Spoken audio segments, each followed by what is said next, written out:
Desde los barrios humildes de Chicago hasta las montañas del Perú, de servir a los más pobres a guiar a toda la iglesia. Su historia no es solo un camino de fe, es una obra del Espíritu Santo. Hoy el mundo lo llama Santo Padre. Esta es la increíble vida del nuevo Papa, Robert Francis Prevost. Robert Francis Prevost nació el 14 de septiembre de 1955 en Chicago, Illinois, en el seno de una familia católica de raíces profundas. Desde temprana edad, mostró una gran inclinación hacia la vida espiritual y el servicio a los demás. Fue el tercero de 5 hijos, criado en un hogar donde la fe, el esfuerzo y la educación eran pilares fundamentales. A lo largo de su infancia y adolescencia, Robert fue desarrollando una sensibilidad especial por la justicia social y el amor al prójimo, influencias que más tarde serían clave en su vocación religiosa. Su camino hacia el sacerdocio comenzó de forma clara cuando, siendo muy joven, entró en contacto con la Orden de San Agustín. A los 21 años, en 1977, ingresó al noviciado de los agustinos, dando inicio a un viaje espiritual que lo llevaría por diferentes rincones del mundo. Fue ordenado sacerdote en 1982, después de completar sus estudios en Roma y obtener su licencia en teología en la Pontificia Universidad de San Anselmo. Aquellos años de formación le dieron una visión universal de la Iglesia, marcada por el respeto a la diversidad y el compromiso con los más necesitados. Pero lo que distinguió desde 1900 el principio a Robert Prevost fue su vocación misionera. Pocos años después de su ordenación, aceptó un desafío que transformaría su vida: ir a trabajar como misionero al norte de Perú. En la región de Chulucanas, una de las más pobres del país, el joven sacerdote se dedicó de lleno a servir a comunidades rurales aisladas, muchas de las cuales jamás habían tenido un contacto cercano y constante con un sacerdote. Allí, caminando largas distancias, cruzando ríos y montañas, aprendió a escuchar con humildad, a hablar con sencillez y a compartir la vida de los más olvidados.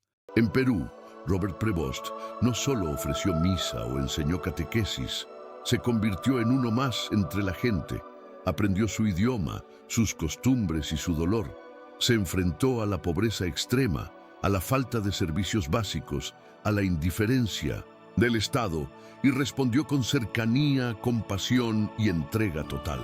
Fue en esas montañas y caminos polvorientos donde se forjó el carácter pastoral que lo acompañaría el resto de su vida. Más que predicar, escuchaba. Más que instruir, acompañaba. Y esa actitud humilde y cercana hizo que las comunidades lo amaran profundamente. Tras varios años en misión, fue llamado a asumir mayores responsabilidades dentro de la Orden de San Agustín. Su liderazgo fue evidente. En 2001 fue elegido prior general de los agustinos, el cargo más alto dentro de la orden. Su elección fue una señal clara de la confianza que sus hermanos depositaban en él. Durante su mandato, viajó por decenas de países, alentando a los religiosos en sus misiones, renovando estructuras y promoviendo la formación continua.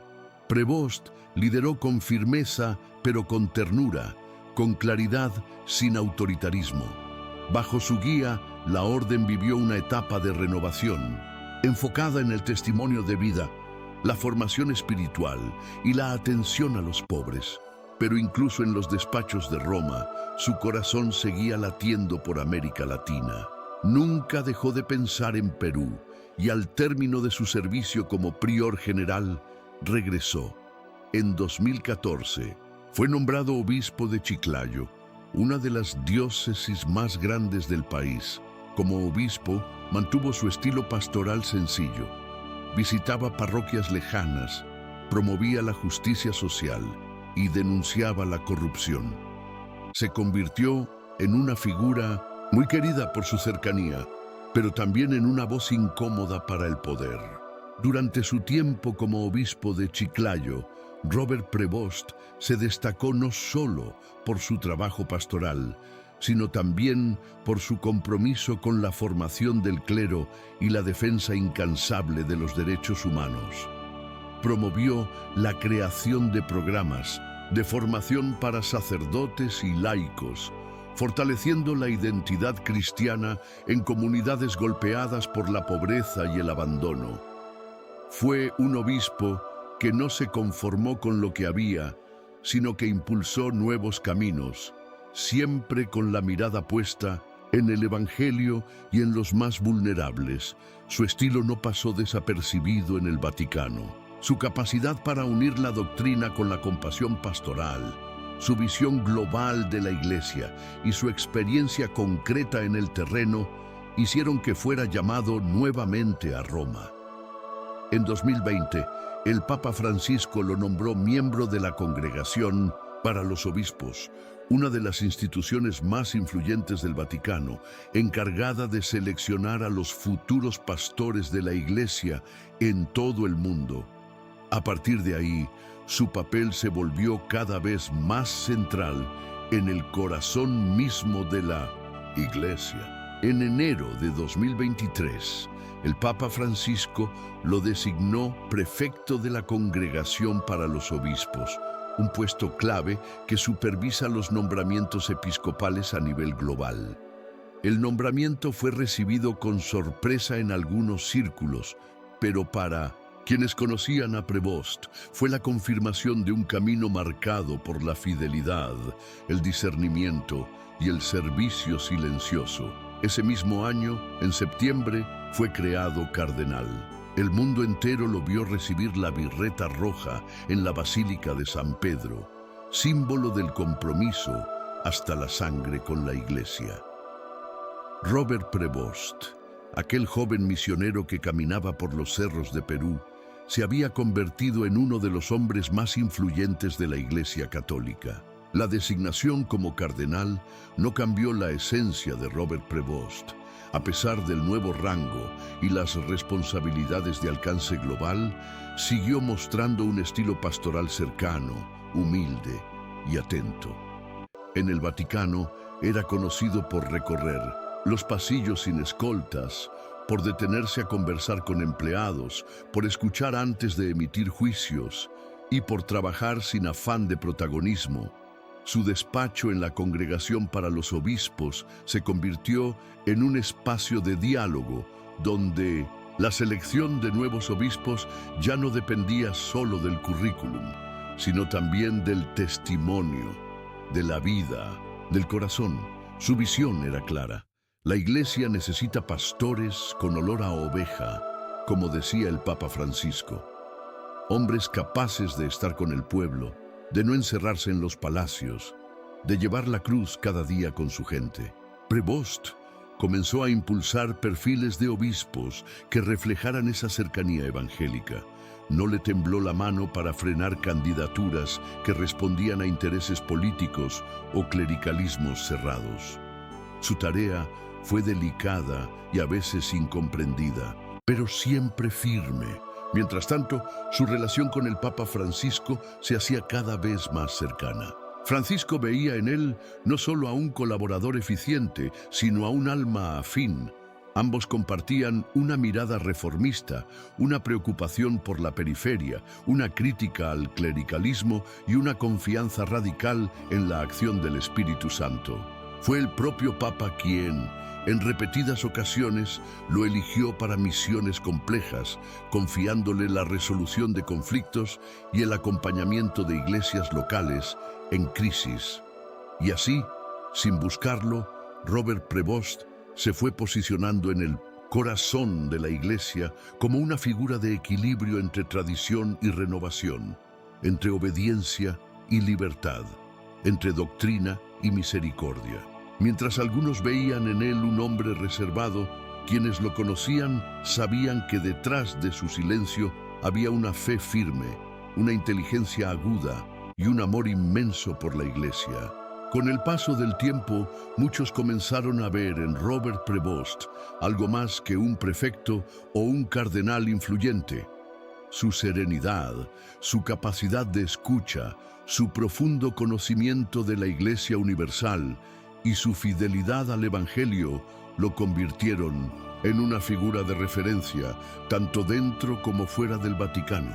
No era raro que obispos, religiosos e incluso laicos de distintas partes del mundo acudieran a él en busca de consejo, consuelo o dirección. Su figura trascendía los muros vaticanos. En América Latina lo recordaban como el pastor sencillo que había caminado entre los pobres. En Roma lo respetaban como uno de los colaboradores más leales del Papa, y en los círculos más amplios de la Iglesia comenzaban a verlo como un hombre providencial para los tiempos que se avecinaban. Un hombre con raíces profundas y visión amplia. Un líder sin ambiciones personales, pero con una entrega absoluta al servicio de Dios y de su pueblo. En medio de un mundo sacudido por crisis morales, divisiones internas, desafíos sociales y culturales que ponen a prueba la misión de la Iglesia, la figura de Prevost surgía como un punto de unidad. Representaba a una Iglesia que no renuncia a su verdad, pero que no cierra sus puertas. Una Iglesia que se arrodilla para servir, no para dominar, que acompaña, consuela y sana, que no teme mirar al futuro, confiada en la promesa de Cristo y, así, sin campañas, sin discursos grandilocuentes, ni alianzas políticas, su nombre comenzó a sonar cada vez con más fuerza en los pasillos del Vaticano, en las conferencias episcopales, en los medios católicos. Algunos lo mencionaban como papado, otros simplemente como un modelo de lo que un pastor debía ser. Pero la historia aún no había terminado. Dios seguía escribiendo un nuevo capítulo y el mundo lo vería muy pronto. Y entonces, en medio de un cónclave lleno de expectativa y oración, cuando la Iglesia entera miraba al cielo en busca de guía, ocurrió lo que muchos ya intuían en el silencio de sus corazones. El nombre de Robert Francis Prevost resonó entre los muros de la Capilla Sixtina y uno a uno, los cardenales fueron inclinando su voluntad hacia aquel hombre sereno, profundo y lleno del Espíritu de Dios. No fue una elección basada en cálculos humanos, sino en discernimiento. No fue un acto político, sino espiritual. Cuando el humo blanco se elevó y las campanas de San Pedro comenzaron a sonar, el mundo entero contuvo la respiración. Y cuando apareció en el balcón, con rostro sereno y mirada humilde, ya no era el cardenal Prevost, ni el prefecto, ni el misionero de Perú. Era el nuevo sucesor de Pedro, el nuevo Papa. Las multitudes se emocionaron, muchos lloraron, otros se arrodillaron. Y todos, desde los rincones más lejanos del planeta, elevaron una misma oración. Gracias, Espíritu Santo, porque una vez más guiaste a tu Iglesia, porque una vez más nos mostraste que los caminos de Dios no siempre son ruidosos, pero siempre son certeros. Gracias, Espíritu Santo, por regalarnos un pastor que ha vivido el Evangelio en la sencillez, en el servicio y en la cruz. Hoy la Iglesia tiene un nuevo rostro, una nueva voz, un nuevo corazón que late desde Roma, pero que no olvida el polvo de los caminos de Perú ni el abrazo de los pobres. Y nosotros, como comunidad creyente, renovamos nuestra esperanza, sabiendo que no estamos solos, que el Señor sigue guiando a su pueblo con pastores según su corazón. Si esta historia tocó tu alma, te invitamos a que te suscribas a nuestro canal. Comparte este video con quienes aman a la Iglesia y creen en la fuerza del Espíritu. Que la paz de Cristo esté contigo y que recemos juntos por nuestro nuevo Papa.